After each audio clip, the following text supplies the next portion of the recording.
Welcome back to the class. Welcome to Digital Learning Department of Collegiate Education. I am Mamta, Assistant Professor in Department of Commerce. In today's class, let us know what are the limitations of financial planning. Before going to the topic, let us listen one story. ನಾವು plan ಮಾಡ್ದಲೇ ಇದ್ದರೆ ಏನಾಗುತ್ತೆ, ಅಥವಾ problems ಬಂದಾಗ correct ಟೈಮ್ಗೆ decisions ತೊಗೊಂಡಲೇ ಇದ್ದರೆ ಏನಾಗುತ್ತೆ ಅಂತ ಅಂದ್ಬಿಟ್ಟು ಈ ಕತೆ ಮೂಲಕ ತಿಳ್ಕೊಳ್ಳೋಣ. ಒಂದು ನದಿನಲ್ಲಿ ಎಷ್ಟೋ ಫಿಶಸ್ ಇರುತ್ತೆ. ಅದರಲ್ಲಿ 3 ಥರ ಫಿಶ್ ಇರುತ್ತೆ. ಅದರಲ್ಲಿ ಮೊದಲನೇದು ಪ್ಲ್ಯಾನ್ ಅಹೆಡ್ ಅಂತ, ಎರಡನೇದು ಥಿಂಕ್ ಫಾಸ್ಟ್ ಅಂತ, ಮೂರನೇ ಫಿಶ್ ಹೆಸರು ವೆಯ್ಟ್ ಆ್ಯಂಡ್ ಸಿ ಅಂತ ಅಂದ್ಬಿಟ್ಟು. ಒಂದು ದಿನ ಆ ನದಿ ಹತ್ರಕ್ಕೆ ಒಬ್ಬ ಮೀನು ಹಿಡಿಯೋಂಥವ್ನು ಬಂದ್ಬಿಟ್ಟು ಏನು ಹೇಳ್ತಾನೆ, ನಾಳೆ ಈ ನದಿ ಹತ್ರಕ್ಕೆ ಬಂದು ಇಲ್ಲಿ ಮೀನು ಹಿಡಿಬೇಕು ಅಂತ ಅಂದ್ಬಿಟ್ಟು ಮಾತಾಡ್ಕೊಂಡಿದ್ದನ್ನ ಈ 3 ಫಿಶ್ಗಳನ್ನು ಕೇಳಿಸ್ಕೊಂಡಿದ್ದ ತಕ್ಷಣ ಮೊದಲನೇ ಫಿಶ್ ಏನು ಮಾಡುತ್ತೆ, ಪ್ಲ್ಯಾನ್ ಅಹೆಡ್ ಅಂತ. ಆ ಫಿಶ್ ಏನು ಹೇಳುತ್ತೆ, I am swimming down the river tonight ಅಂತ ಹೇಳುತ್ತೆ. ಅಂದರೆ ಇವತ್ತೇ ನಾನು ಏನು ಮಾಡ್ತೀನಿ, ನಾಳೆ ಅಲ್ವಾ ಅವ್ನು ಬರೋದು, ಅದಕ್ಕೋಸ್ಕರ ನಾನು ಇವತ್ತೇ ನದಿ ಆಳಕ್ಕೆ ಹೊರಟೋಗ್ಬಿಡ್ತೀನಿ ಅಂತ ಅಂದ್ಬಿಟ್ಟು ಹೇಳುತ್ತೆ. ಥಿಂಕ್ ಫಾಸ್ಟ್ ಏನು ಹೇಳುತ್ತೆ, I am sure I will come up with A plan ಅಂತ ಹೇಳುತ್ತೆ. ಥಿಂಕ್ ಫಾಸ್ಟ್ ಏನು ಹೇಳುತ್ತೆ, ನನಗೆ ಕಾನ್ಫಿಡೆನ್ಸ್ ಇದೆ, ನಾನು ಒಂದು ಪ್ಲ್ಯಾನ್ ಏನಾದ್ರು ಒಂದು ಐಡಿಯಾ ಉಪಯೋಗಿಸ್ತೀನಿ, ಏನಾದ್ರು ಒಂದು ಪ್ಲ್ಯಾನ್ ಮಾಡ್ತೀನಿ ಅಂತ ಅಂದ್ಬಿಟ್ಟು ಹೇಳುತ್ತೆ. ವೆಯ್ಟ್ ಆ್ಯಂಡ್ ಸಿ ಏನು ಹೇಳುತ್ತೆ, I just can't think about it now ಅಂತ ಹೇಳುತ್ತೆ. ಅಯ್ಯೋ ಬಿಡು, ನಾಳೆ ಅಲ್ವಾ ಬರೋದು, ನೋಡ್ಕೊಳ್ಳೋಣ ನಾಳೆ ಬರ್ತಾನೋ ಇಲ್ವೋ, ಇವಾಗಲಿಂದನೇ ಯಾಕೆ ಯೋಚನೆ ಮಾಡಿ ಟೆನ್ಷನ್ ತೊಗೊಳ್ಬೇಕು ಅಂತ ಅಂದ್ಬಿಟ್ಟು ಹೇಳುತ್ತೆ. ನೆಕ್ಸ್ಟ್ ದಿನ ಮೀನು ಹಿಡಿಯಂಥವ್ನು ಬರ್ತಾನೆ. ಮೀನು ಹಿಡಿಯಂಥವ್ನು ಬಂದಿದ್ದ ತಕ್ಷಣ ಬಲೆ ಹಾಕಿದಾಗ ಮೊದಲನೇ ಮೀನು ಪ್ಲ್ಯಾನ್ ಅಹೆಡ್ಡು ಹಿಂದಿನ ರಾತ್ರಿನೇ ನದಿ ಆಳಕ್ಕೆ ಹೊರಟೋಗ್ಬಿಟ್ಟಿರತ್ತೆ. ಹಂಗಾಗಿ ಅದು ಆ ಬಲೆ ಒಳಕ್ಕೆ ಬೀಳಲ್ಲ. ಈ ಥಿಂಕ್ ಫಾಸ್ಟ್ ಮತ್ತು ವೆಯ್ಟ್ ಆ್ಯಂಡ್ ಸಿ ಏನಿರುತ್ತೋ ಅದು ಆ ಬಲೆ ಒಳಗಡೆ ಬಿದ್ದುಬಿಡತ್ತೆ. ಬಿದ್ದಿದ್ದ ತಕ್ಷಣ ಏನು ಮಾಡುತ್ತೆ, ಅವನು ಈಚೆ ಬಲೆಯಿಂದ ತೆಕ್ಕೊಂಡಿದ್ದ ತಕ್ಷಣ ಥಿಂಕ್ ಫಾಸ್ಟ್ ಏನು ಮಾಡುತ್ತೆ ಅಂತ ಅಂದರೆ, ಅದು ಸತ್ತೋಗಿರೋ ಥರ ಆ್ಯಕ್ಟಿಂಗ್ ಮಾಡಿಬಿಡತ್ತೆ. ಅವಾಗ ಏನು ಮಾಡ್ತಾನೆ, ಇದು ಯಾವುದೋ ಹೆಲ್ತಿ ಫಿಶ್ ಅಲ್ಲ ಅಂತ ಅಂದ್ಬಿಟ್ಟು ಅವನೇನು ಮಾಡ್ತಾನೆ, ಮತ್ತೆ ಅದನ್ನು ನದಿಗೆ ವಾಪಸ್ ಎಸೆದ್ಬಿಡ್ತಾನೆ. ವೆಯ್ಟ್ ಆ್ಯಂಡ್ ಸಿ ಏನು ಮಾಡುತ್ತೆ, ಅದು ಪ್ಲ್ಯಾನ್ ಅಹೆಡ್ ಥರ ಹಿಂದಿನ ದಿನ ಯೋಚನೆ ಮಾಡಿ ಡಿಸಿಷನ್ಸು ತೊಗೊಳ್ಲಿಲ್ಲ. ಥಿಂಕ್ ಫಾಸ್ಟ್ ಥರ ಆ ಸಿಚುಯೇಷನ್ಗೆ ಇಮಿಡಿಯೇಟಾಗಿ ಯಾವುದೇ ಒಂದು ಡಿಸಿಷನ್ಸ್ನೂ ತೊಗೊಳ್ಲಿಲ್ಲ. ಕೊನೆಗೆ ಆ ಥರ್ಡ್ ಫಿಶ್ದು ಲೈಫ್ ಎಲ್ಲಿ ಎಂಡ್ ಆಗುತ್ತೆ, ಫಿಶ್ ಮಾರ್ಕೆಟಲ್ಲಿ ಎಂಡ್ ಆಗುತ್ತೆ.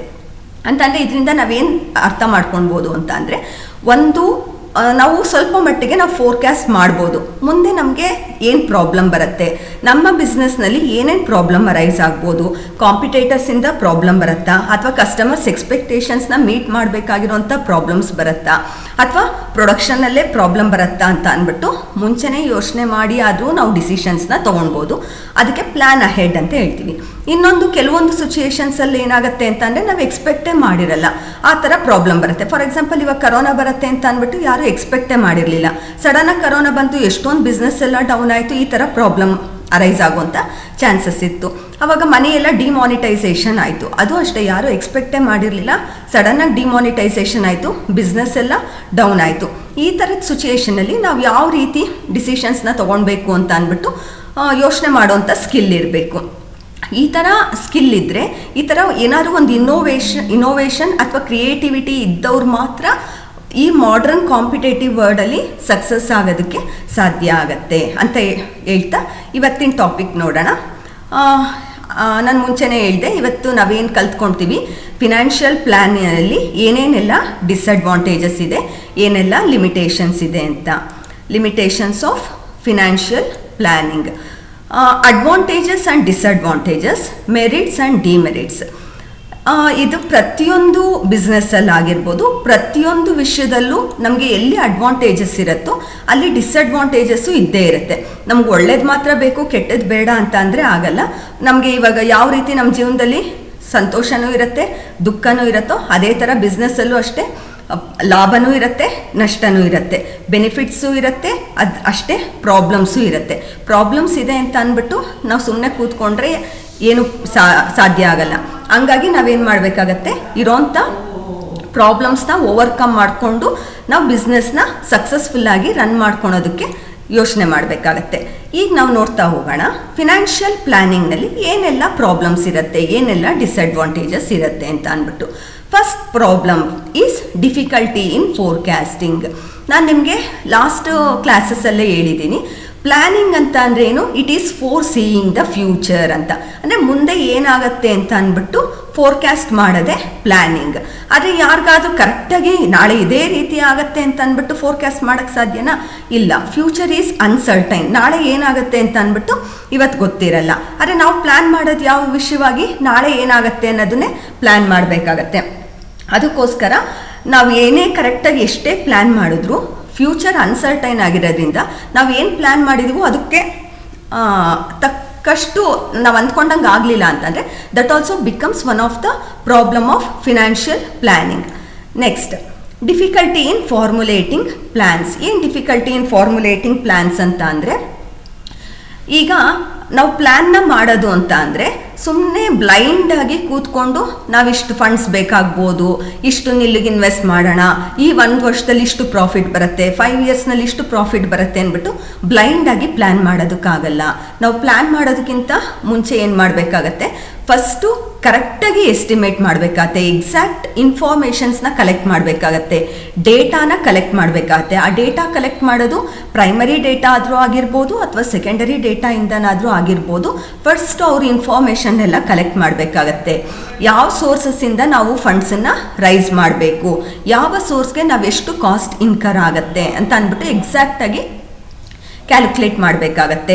ಜೊತೆಗೆ ನಾವು ಎಲ್ಲಿಗೆ ಇನ್ವೆಸ್ಟ್ ಮಾಡಬೇಕಾಗತ್ತೆ, ಫಿಕ್ಸೆಡ್ ಅಸೆಟ್ಸ್ಗೆ ಎಕ್ಸಾಕ್ಟಾಗಿ ಎಷ್ಟು ಬೇಕಾಗತ್ತೆ, ಕರೆಂಟ್ ಅಸೆಟ್ಸ್ಗೆ ಎಷ್ಟು ಬೇಕಾಗತ್ತೆ ಅಂದ್ಬಿಟ್ಟು ಎಲ್ಲ ಎಕ್ಸಾಕ್ಟಾಗಿ ನಾವು ಪ್ಲ್ಯಾನ್ ಮಾಡಬೇಕಾಗತ್ತೆ. ಅದಕ್ಕೋಸ್ಕರ ಈ ಪ್ಲ್ಯಾನ್ ಮಾಡೋದು ಅಷ್ಟು ಈಸಿ ಅಲ್ಲ. ಯಾರಂದ್ರೆ ಅವರು ಪ್ಲ್ಯಾನ್ ಮಾಡೋದಕ್ಕೆ ಸಾಧ್ಯ ಆಗಲ್ಲ. ಈ ಥರ ಎಲ್ಲ ಇನ್ಫಾರ್ಮೇಷನು ಕಲೆಕ್ಟ್ ಮಾಡ್ಕೊಳ್ಬೇಕು. ಟೈಮ್ ಕನ್ಸ್ಯೂಮಿಂಗೂ ಆಗುತ್ತೆ, ಕಾಸ್ಟ್ಲಿನೂ ಆಗುತ್ತೆ, ಎಕ್ಸ್ಪೆನ್ಸಿವೂ ಆಗುತ್ತೆ. ಹಂಗನ್ಬಿಟ್ಟು ಇವೆಲ್ಲ ಆಗುತ್ತೆ ಅಂತ ಅಂದ್ಬಿಟ್ಟು ನಾವು ಪ್ಲ್ಯಾನ್ ಮಾಡಬಾರ್ದು ಅಂತ ಅಲ್ಲ. But this is also one of the limitations of financial planning. Next, difficulty in changing the plan. ಏನು ಡಿಫಿಕಲ್ಟಿ ಇನ್ ಚೇಂಜಿಂಗ್ ಪ್ಲ್ಯಾನ್ ಅಂತ ಅಂದರೆ, ನಾವು ಒಂದು ಸತಿ ಪ್ಲ್ಯಾನ್ನ ಮಾಡಿದ್ವಿ ಅಂತ ಅಂದರೆ ಅದನ್ನು ಅಷ್ಟು ಈಸಿಯಾಗಿ ಚೇಂಜ್ ಮಾಡೋದಕ್ಕೆ ಸಾಧ್ಯ ಇಲ್ಲ. ಯಾಕೆ ಅಂತ ಅಂದರೆ, ಇವಾಗ ನಾವು ಒಂದು ಸತಿ ಪ್ಲ್ಯಾನ್ ಮಾಡಿದ್ವಿ ಅಂತ ಅಂದರೆ ನಾವು ಅಲ್ಲಿ ಫಿಕ್ಸೆಡ್ ಅಸೆಟ್ಸ್ನ ಆಗಲೇ ಪರ್ಚೇಸ್ ಮಾಡಿಬಿಟ್ಟಿರ್ತೀವಿ, ಅಥವಾ ಅದಕ್ಕೆ ಬೇಕಾಗಿರೋಂಥ ಎಂಪ್ಲಾಯೀಸ್ನ ಅಪಾಯಿಂಟ್ ಮಾಡ್ಕೊಂಡ್ಬಿಟ್ಟಿರ್ತೀವಿ. ನಾವು ಪ್ಲ್ಯಾನ್ನ ಸಡನ್ನಾಗಿ ಚೇಂಜ್ ಮಾಡಿದ ತಕ್ಷಣ ಯಾವುದೋ ಒಂದು ಪ್ರಾಡಕ್ಟ್ಗೆ ಡಿಮ್ಯಾಂಡ್ ಇದೆ ಅಂತ ಪ್ರೊಡಕ್ಷನ್ನ ಸ್ಟಾರ್ಟ್ ಮಾಡ್ತೀವಿ. ಆಮೇಲೆ ಅದರಲ್ಲಿ ಏನೋ ಕಾಂಪಿಟೇಟರ್ಸ್ ಜಾಸ್ತಿ ಆದರು ಅಂತ ಅಂದ್ಬಿಟ್ಟು ನಾವು ಆ ಪ್ರಾಡಕ್ಟ್ ಬೇಡ, ಇನ್ನೊಂದು ಪ್ರಾಡಕ್ಟ್ನ ಪ್ರೊಡಕ್ಷನ್ ಮಾಡೋಣ ಅಂತ ಅಂದರೆ ಆ ಇರೋಂಥ ಫಿಕ್ಸೆಡ್ ಅಸೆಟ್ಸ್ನೆಲ್ಲ ರೀಪ್ಲೇಸ್ ಮಾಡೋದು ಅಷ್ಟು ಈಸಿ ಅಲ್ಲ. ಇಟ್ ಈಸ್ ಇರ್ರಿವರ್ಸಬಲ್ ಇನ್ ನೇಚರ್ ಅಂತ ಹೇಳ್ತಾರೆ. ಅದಕ್ಕೋಸ್ಕರ ಒಂದು ಸತಿ ಪ್ಲ್ಯಾನ್ ಮಾಡಿದ್ರೆ ಅಷ್ಟು ಈಸಿಯಾಗಿ ನಾವು ಪ್ಲ್ಯಾನ್ನ ಚೇಂಜ್ ಮಾಡೋದು ಅಷ್ಟು ಸುಲಭ ಆಗಿರಲ್ಲ. This is also one of the disadvantages in planning. Next, problem of coordination. ಏನು ಪ್ರಾಬ್ಲಮ್ ಆಫ್ ಕೋಆರ್ಡಿನೇಷನ್ ಅಂತ ಅಂದರೆ, ಈಗ ಒಂದು ಆರ್ಗನೈಸೇಷನ್ ಅಥವಾ ಒಂದು ಮ್ಯಾನೇಜ್ಮೆಂಟ್ ಅಂತ ಅಂದರೆ ಒಂದೇ ಡಿಪಾರ್ಟ್ಮೆಂಟ್ ಇರಲ್ಲ. ಬರೀ ಪ್ಲ್ಯಾನಿಂಗ್ ಡಿಪಾರ್ಟ್ಮೆಂಟ್ ಒಂದೇ ಇರಲ್ಲ. ಬರೀ ಪ್ಲ್ಯಾನ್ ಒಂದು ನಾವು ಕರೆಕ್ಟಾಗಿ ಮಾಡಿದ ತಕ್ಷಣಕ್ಕೇ ಅಲ್ಲಿ ನಾವು ಸಕ್ಸಸ್ ಆಗಿಬಿಡ್ತೀವಿ ಅಂತ ಹೇಳೋದಕ್ಕೆ ಸಾಧ್ಯ ಇಲ್ಲ. ಪ್ಲ್ಯಾನ್ ಸರಿಯಾಗಿ ಆಯಿತು ಆದ್ರೂ ನೆಕ್ಸ್ಟ್ ಏನು ಮಾಡಬೇಕು, ಪ್ಲ್ಯಾನ್ ಪ್ರಕಾರನೇ ನೆಕ್ಸ್ಟ್ ಫಂಕ್ಷನ್ ಯಾವುದು, ಪ್ರೊಡಕ್ಷನ್ ಫಂಕ್ಷನ್ ಏನಿರುತ್ತೋ ಅಥವಾ ಪ್ರೊಡಕ್ಷನ್ ಮ್ಯಾನೇಜರ್ ಯಾರಿರ್ತಾರೋ ಅಥವಾ ಪ್ರೊಡಕ್ಷನ್ ಡಿಪಾರ್ಟ್ಮೆಂಟಲ್ಲಿ ಯಾರಿರ್ತಾರೋ ಅವರು ಎಲ್ಲರೂ ಕರೆಕ್ಟಾಗಿ ಅವ್ರ ಪಾರ್ಟ್ ಆಫ್ ವರ್ಕ್ ಅವರು ಕರೆಕ್ಟಾಗಿ ಮಾಡಲೇಬೇಕಾಗತ್ತೆ. ಪ್ರೊಡಕ್ಷನ್ ಆದಮೇಲೆ ನೆಕ್ಸ್ಟ್ ಯಾವುದು, ಮಾರ್ಕೆಟಿಂಗ್ ಡಿಪಾರ್ಟ್ಮೆಂಟ್. ಮಾರ್ಕೆಟಿಂಗ್ ಮ್ಯಾನೇಜರು ಅಷ್ಟೇ ಪ್ರೊಡಕ್ಷನ್ ಆಗಿರೋಂಥ ಪ್ರಾಡಕ್ಟನ್ನು ಕರೆಕ್ಟಾಗಿ ಮಾಡ್ರನ್ ಮೆಥಡ್ಸ್ ಆಗಿರ್ಬೋದು ಅಥವಾ ಕ್ರಿಯೇಟಿವ್ ಐಡಿಯಾಸ್ ಆಗಿರ್ಬೋದು ಅಥವಾ ಮಾಡ್ರನ್ ವರ್ಡಲ್ಲಿ ಅಥವಾ ಕಸ್ಟಮರ್ಸ್ ಯಾವ ರೀತಿ ಎಕ್ಸ್ಪೆಕ್ಟ್ ಮಾಡ್ತಾರೋ ಆ ರೀತಿಯಲ್ಲಿ ಪ್ರಮೋಟ್ ಮಾಡಿ ಕಸ್ಟಮರ್ಸ್ಗೆ ಆ ಪ್ರಾಡಕ್ಟ್ನ ರೀಚ್ ಮಾಡುವಂಥ ಜವಾಬ್ದಾರಿ ಯಾರ್ದಾಗಿರುತ್ತೆ, ಈ ಮಾರ್ಕೆಟಿಂಗ್ ಮ್ಯಾನೇಜರ್ದೇ ಆಗಿರುತ್ತೆ. ಹಂಗಾಗಿ ಇವರೆಲ್ಲರ ಮಧ್ಯದಲ್ಲೂ ಏನಾಗಿರಬೇಕಾಗತ್ತೆ, ಒಂದು ಕೋಆರ್ಡಿನೇಷನ್ ಇರಬೇಕಾಗತ್ತೆ. ಕರೆಕ್ಟಾಗಿ ಪ್ಲ್ಯಾನ್ ಮಾಡಿದ್ರು ಕರೆಕ್ಟಾಗಿ ಪ್ರೊಡಕ್ಷನ್ ಆಗ್ದಲೇ ಇದ್ದರೆ, ಕರೆಕ್ಟಾಗಿ ಸೇಲ್ ಆಗ್ದಲೇ ಇದ್ದರೆ, ಸೇಲ್ ಮಾಡಿದ್ರು ಅದನ್ನು ನಾವು ಕ್ರೆಡಿಟಿಗೆ ಸೇಲ್ ಮಾಡಿ ಅದರಿಂದ ಕರೆಕ್ಟಾಗಿ ನಮಗೆ ರಿಟರ್ನ್ಸ್ ಬರ್ದಲೇ ಇದ್ದರೆ, ಪ್ರಾಫಿಟ್ ಬರ್ದಲೇ ಇದ್ದರೆ, ಅವಾಗೆಲ್ಲನೂ ನಾವು ಇದು ಎಷ್ಟೇ ಚೆನ್ನಾಗಿ ಪ್ಲ್ಯಾನ್ ಮಾಡಿದ್ರು ಅದರಿಂದ ಏನೇ ಪ್ರಯೋಜನವೂ ಆಗಲ್ಲ. ಹಂಗಾಗಿ ಪ್ರತಿಯೊಂದು ಫಂಕ್ಷನ್ ಮಧ್ಯದಲ್ಲೂ ಕೋಆರ್ಡಿನೇಷನ್ ಇರಬೇಕಾಗತ್ತೆ. ಆದರೆ but in reality there is no coordination between the different functions or ನಾವು ಇನ್ನೊಂದೇನು ಹೇಳ್ಬೋದು, there is less coordination ಅಂತ ಹೇಳ್ತಾರೆ. ಹಂಗಾಗಿ ಎಲ್ಲರ ಮಧ್ಯದಲ್ಲೂ ಕೋಆರ್ಡಿನೇಷನ್ ಇದ್ದರೆ ಫಿನಾನ್ಷಿಯಲ್ ಪ್ಲ್ಯಾನು ಸಕ್ಸಸ್ ಆಗುತ್ತೆ, ಇಲ್ಲ ಅಂದರೆ ಫೇಲ್ಯೂರ್ ಆಗುವಂಥ ಚಾನ್ಸಸ್ ಇರುತ್ತೆ. This is also one of the limitation of financial planning. Next rapid changes in the economy. ಏನು rapid changes in the economy? ಎಕಾನಮಿನಲ್ಲಿ ಸಿಚುಯೇಷನ್ಸು ಒಂದೇ ಥರ ಇರಲ್ಲ. ಅದು ನ್ಯಾಷನಲ್ ಲೆವೆಲಲ್ಲಾಗಿರ್ಬೋದು ಅಥವಾ ಇಂಟರ್ನ್ಯಾಷನಲ್ ಲೆವೆಲಲ್ಲಾದರೂ ಆಗಿರ್ಬೋದು. ಹಂಗಾಗಿ ಇನ್ಫ್ಲೇಷನ್ ಇದ್ದರೆ ಅಥವಾ ಡಿಪ್ರೆಷನ್ ಇದ್ದರೆ ಅಥವಾ ಮಾರ್ಕೆಟಲ್ಲಿ ಕ್ಯಾಪಿಟಲ್ ಮಾರ್ಕೆಟಲ್ಲಿ ಯಾವ ರೀತಿ ನಮಗೆ ಫಂಡ್ಸ್ ಸಿಗತ್ತೆ ಅಥವಾ ಸಿಗಲ್ಲ, ಇದೆಲ್ಲದ್ರ ಮೇಲೂ ಏನಾಗ್ತಾ ಇರುತ್ತೆ, ಫಿನಾನ್ಷಿಯಲ್ ಪ್ಲ್ಯಾನು ಡಿಪೆಂಡ್ ಆಗಿರುತ್ತೆ. ಹಂಗಾಗಿ ಎಕಾನಮಿನಲ್ಲಿ ಯಾವುದೇ ರೀತಿಯಾದ ಚೇಂಜಸ್ ಆದ್ರೂ ಅದು ಫಿನಾನ್ಷಿಯಲ್ ಪ್ಲ್ಯಾನ್ ಮೇಲೆ ಡಿಪೆಂಡ್ ಆಗಿರುತ್ತೆ. ಅದಕ್ಕೋಸ್ಕರ this also becomes one of the disadvantages of the financial planning. That is rapid changes in economy, drastic changes in government rules and regulations about the economic environment can also affect the financial plan adversely ಅಂತ ಹೇಳ್ತಾರೆ. ಅಂತಂದರೆ government rules and regulations ಏನಾದರೂ change ಆಯಿತು ಅಂದರೆ ಅದೂ ಏನಾಗುತ್ತೆ, economic environment ಮೇಲೆ depend ಆಗುತ್ತೆ. ಅದರಿಂದ ಫಿನಾನ್ಷಿಯಲ್ ಪ್ಲ್ಯಾನ್ ಮೇಲೂ ಅದು ಅಫೆಕ್ಟ್ ಆಗುತ್ತೆ. And next is okay, these are all the limitations or disadvantages of the financial planning. These are all the references. Thank you. I hope you understand the limitations of financial planning. Thank you.